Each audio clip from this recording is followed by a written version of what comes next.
guys, and welcome back to my channel, or if you're new here, welcome to my channel. My name's Georgia. I post midweek mystery videos 4:30 every single Wednesday. I post a video about true crime, like mysterious disappearances, strange deaths, stuff like that. So if you like the sound of that, make sure you click the subscribe button down below. I also post some sort of lifestyle bits, some beauty bits, just whatever I'm feeling. So yeah, subscribe to me. I am so close to 30,000 subscribers. I'm so excited. I would love to hit 30k by Christmas.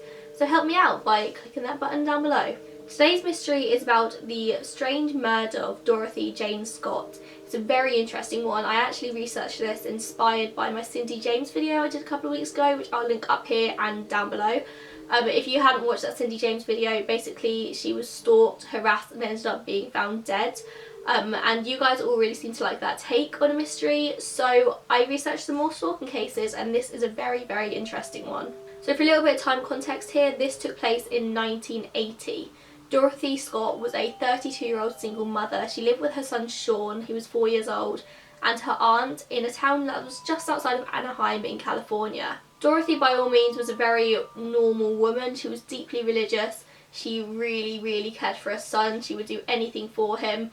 Her friends and family said she was the most generous, giving, kind person they knew. So from what I've been able to research, she was just a very normal, standard woman.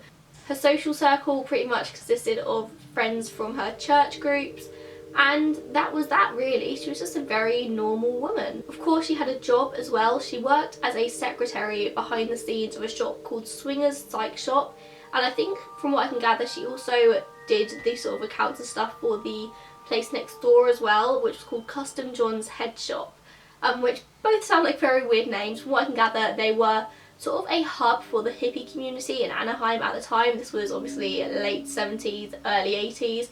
Hippies were very prevalent in society.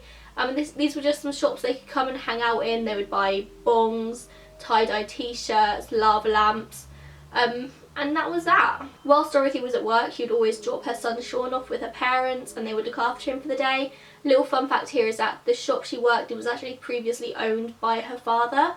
I'm assuming that he got her the job there, which is why she worked there. And he would still work there occasionally just as like a handyman and just help them out when they needed it, but he didn't own the company anymore. So for all intents and purposes, Dorothy's life was pretty normal, apart from the fact that she started receiving some very mysterious phone calls at work. Now, she would only ever receive these phone calls while she was in her place of work in the office, and it was always a man on the other end, the same man, and sometimes he would express his love for her, tell her he was in love with her, tell her how much he admired her and he would do anything for her. And other times he was very violent and volatile and would threaten to hurt her and her family. And as if these creepy, weird phone calls weren't enough, he would also always make sure that Dorothy knew he was watching her at all times. He would explain to her what she'd done before work in the morning. He'd explain to her in detail what she was wearing every day. So this is a guy who was watching her constantly. Dorothy always said that she could recognise the voice on the other end of the phone, but couldn't quite place where she'd heard it before. So without a doubt, Dorothy did know this person, whether she'd met them once or twice or whether she knew them more intimately. But of course, as anyone would be, she was so scared she took up karate lessons so she could protect herself if she ever needed to, and she also considered buying a handgun. And the only reason she didn't buy a handgun, according to her parents, was that she was scared that Shaun would find it and hurt himself, which I think sort of lends you an idea as to the sort of person Dorothy was. So these mysterious phone calls went on for quite a while until it all culminated on the night of May 28th, 1980. It was the evening and Dorothy had an employee meeting at work, so as she always did, she dropped Shaun off at her parents' house before heading off to the meeting. Throughout the meeting, she could see that her colleague Conrad Bostron was getting iller and iller, like in front of her very eyes. He just really looked quite ill, and Dorothy noticed that he had a red mark on his arm that was slowly growing and like going up his arm as she watched him. Of course, Dorothy being Dorothy said to Conrad, "I'm going to take you to the emergency room." So her and another colleague, Pam Head, drove to the ER. However, on the way to the ER, Dorothy really quickly wanted to check in on Shaun, so stopped back at her parents' house just to make sure he was okay. He was, and so they continued on their journey. They arrived at the UCI Medical Centre, and it was actually confirmed that Conrad had been bitten by a black widow spider, which of course, just this whole case is very strange and doesn't really make sense. But the chances of somebody being bitten by a black widow as well was so, I mean, actually I'm talking from UK perspective, I don't think I've ever heard of anyone being bitten by a black widow here. Maybe it's more common over there, but to me that's just weird, and what are the chances? Luckily it wasn't anything fatal for Conrad. He was just being treated and the doctors prescribed him with some antibiotics. Whilst Pam and Dorothy were waiting for Conrad to come out of the treatment room, they were just sort of making small talk, reading magazines, they stayed together the entire night. Pam said afterwards that Dorothy never left her sight the entire time. After Conrad left the treatment room, Dorothy did say she needed to use the toilet, so ran off to the loo. And came back. Wasn't a huge amount of time she was gone. Literally she went to the loo and then came back. And then the three of them go to the pharmacy in the hospital to file Conrad's prescription. Whilst they're filing the prescription, Dorothy says she was going to go and grab her car and bring it round to the front of the building so Conrad wouldn't have to walk too far. And Pam and Conrad watched as Dorothy walked out of the front doors of the hospital, and that is the last time she was ever seen. Now it should have taken 5 minutes maximum for Dorothy to walk round to the car park, get in her car and drive it back round to the front. However, Conrad and Pam waited for about 20 minutes with no sign of her whatsoever. As they waited and waited, eventually Dorothy's car comes speeding around the corner. She drove a 1973 white Toyota station wagon, and when it did appear it was speeding around the corner, the headlights were on full and Pam and Conrad were blinded by how bright these lights were, so they couldn't actually see who was driving the car. And they expected the car to stop in front of them and it didn't. It continued driving, apparently drove out of the parking lot and then took a right turn before turning off the headlights and disappearing. Of course, Pam and Conrad were very confused by this, but they assumed that maybe Dorothy had heard some bad news about her son and so was panicking to go and see him. Maybe they thought she'd had a previous engagement that she'd forgotten about, but I doubt this because this actually happened at 11 o'clock at night. Conrad didn't leave the hospital until 11 PM. So it was just all very strange. Now they actually ended up waiting at the hospital for about 2 hours for Dorothy to come back. Of course this was before the times of mobile phones and quick communication. There wasn't really anything they could do but wait because they didn't want to leave in case Dorothy came back. Now after about 2 hours, Pam contacted Dorothy's parents and actually spoke to Vera, Dorothy's mum, on the phone and asked Vera if she'd seen her daughter anywhere, and Vera said no, she hasn't come back here. And that is where they started to panic, so Pam contacted the police and the police said there's nothing they could do. Dorothy was a grown woman and she could drive away if she wanted to. And the police continued thinking there was no cause of concern. That was until Dorothy's burning car was found abandoned in an alleyway about 10 miles away from the hospital. In the following few days, police investigated, they interviewed everyone, they interviewed all of Dorothy's family, they interviewed Pam and Conrad as well as the rest of the employees that Dorothy worked with. They interviewed all local sex offenders and they actually came up with 0 leads whatsoever. It really seemed that Dorothy had just disappeared. A week after Dorothy's disappearance, Dorothy disappeared on a Wednesday, and the following Wednesday, Vera Scott receives a phone call at her house. A man on the other end says, "Are you related to Dorothy Scott?" To which Vera says, "Yes." The man says, "I've got her," and then hangs up. Now, Jacob and Vera Scott had actually been warned by the police not to speak to the press at all. They wanted to keep everything under wraps. However, after this call and the police still seemed to have no leads whatsoever, Jacob disregarded what they had said and went straight to the local newspaper, which is called the Santa Ana Register. They ran a story on Dorothy the very next day, and the day that the story ran, the editor of the Register, called Pat Riley, received a phone call. On the other end of the phone was a man's voice, and the man said, "I killed her. I killed Dorothy Scott. She was my love. I caught her cheating with another man. She denied having someone else. I killed her." The man went on to confirm details about the case which hadn't been written about in the paper. He detailed exactly what Dorothy was wearing that night, and he said exactly why Dorothy was at the hospital. And of course Dorothy was there for a black widow spider bite, which is not something you could pluck out of thin air. He had to have been there to have known. The man said that Dorothy had actually phoned him from the hospital and told him where she was. Now this doesn't make any sense because Dorothy didn't leave Pam's sight all night, so unless Pam was lying about that, I can't think of any reason as to why Pam would lie about that, Dorothy wouldn't have been able to call him. And this isn't like nowadays with mobile phones. She would have had to have gone to a payphone, put money in and called someone. Now this was back in the 1980s or like very early 1980s, so phone companies wouldn't have had the ability to trace from like payphones exactly what numbers were called. I don't think that came in until 1988, I read. So the police couldn't even confirm if this was true or not. And the fact that the stalker was saying that Dorothy was cheating on him with someone else is very strange, because Dorothy rarely dated anyone. And if she had dated someone, her parents would have known, let alone to be dating someone and cheating on the person she was dating with somebody else. Dorothy always had to have childcare for Shaun, and whenever Dorothy had social engagements, her parents would look after Shaun, and they always knew where she was, and they said she was never dating anyone. An obvious suspect you're probably thinking about here is Shaun's father. Now, Shaun's father didn't live in California, anywhere near them. He actually lived in Missouri, which is almost the other side of the country, so it's a long way away, and of course police did investigate him, but he had an airtight alibi. He was in Missouri. He had no way whatsoever of being in California that night, let alone for all of the months previously where Dorothy had been stalked. So Shaun's father was immediately put in the clear. Eventually all leads fizzled out and police were pretty much left with nothing whatsoever to go on.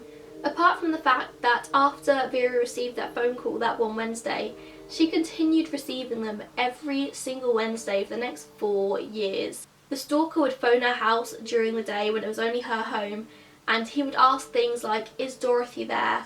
Or he would say, "I've killed Dorothy," or he would just simply say, "I've got her." And for this to happen every Wednesday for 4 years is some pretty serious commitment on the stalker's behalf. Now, the police of course did place recording devices in the Scott household, so all of these calls have been recorded, but nobody ever said they recognised the voice. Vera said personally she didn't recognise the voice, even though Dorothy did. And of course also the lines were tapped, but the caller never stayed on the line long enough for the companies to be able to trace where the call was coming from. Weirdly enough, these calls continued to one night in April 1984, where instead of calling during the day, the killer actually called at night, and he called at night when Jacob was home, and Jacob answered the phone instead of Vera. And I don't know what the stalker said on the other end of the phone, but he quickly hung up and didn't call back again for a while. Now, to me, I think there could only be a couple of reasons as to why this stalker heard Jacob's voice and then didn't call back again.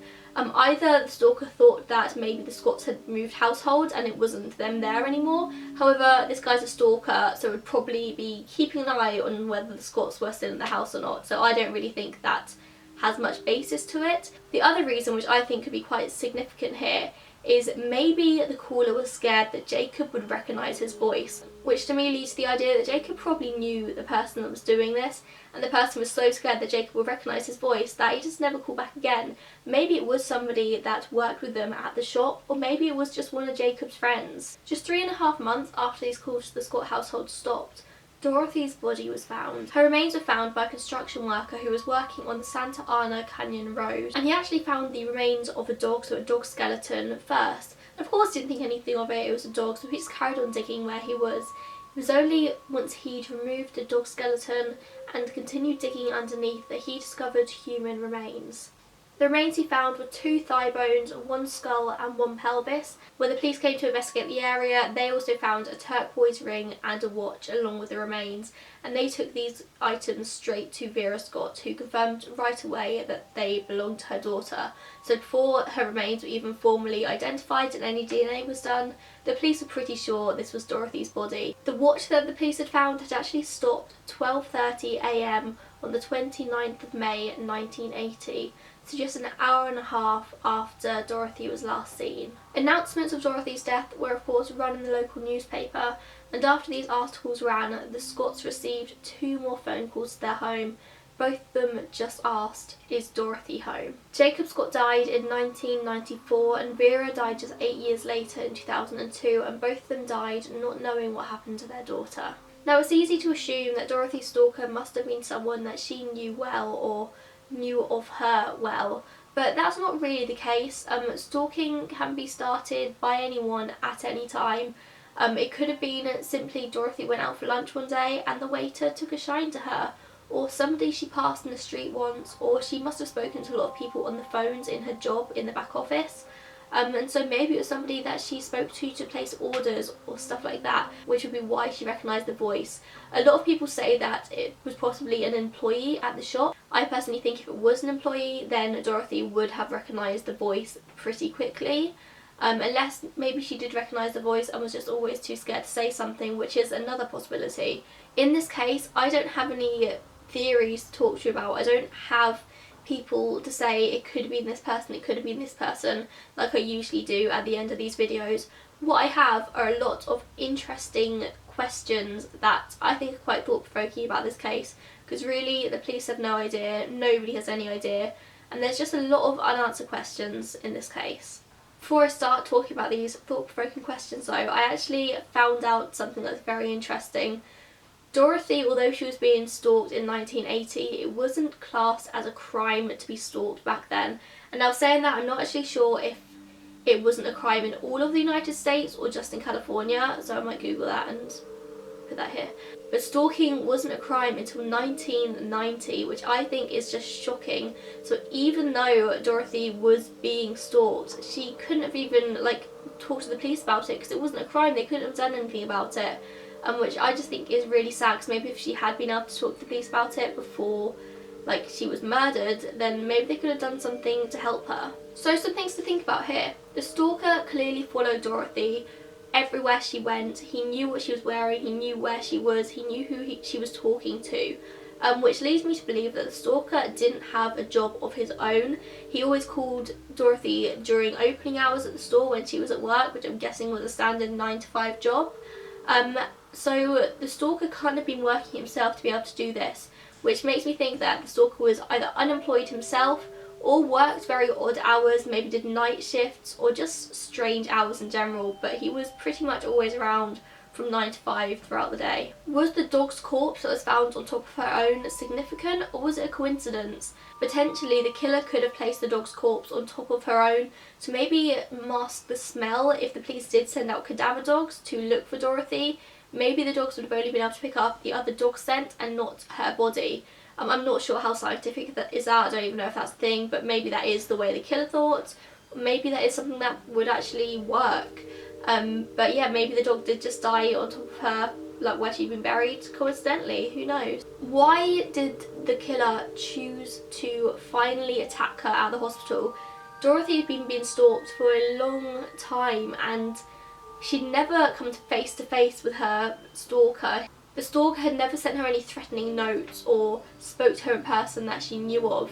It was all via the phone. So why this one night at the hospital did her stalker finally decide to come out of the shadows and attack her?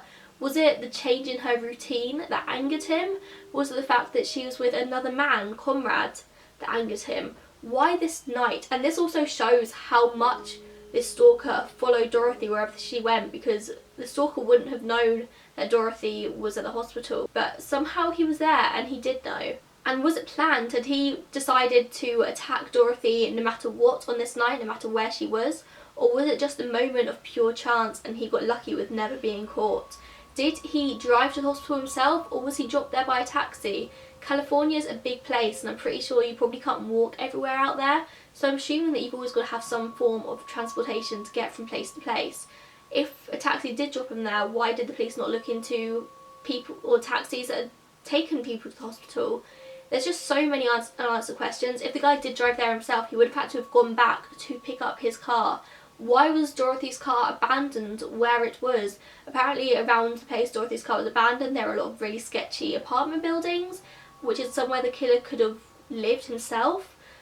Did the killer leave his car there and then drive to where his car was, move Dorothy into his own car, torch Dorothy's car and then drive off? Or did he murder Dorothy before he torched the car? And had he already buried Dorothy's body by this point? There are so many questions and I cannot give you any answers whatsoever. Just none of this makes any sense to me at all. But I really hope that you guys can think of some more thought-provoking questions about this case. If you have any of your own theories, I would absolutely love to hear them. I love to talk to you guys in the comments of my midweek mysteries because you're all so smart. I hear so many really interesting theories. And finally, make sure you click subscribe and the little bell icon if you want to be notified every time I post a video. Mwah. Bye guys.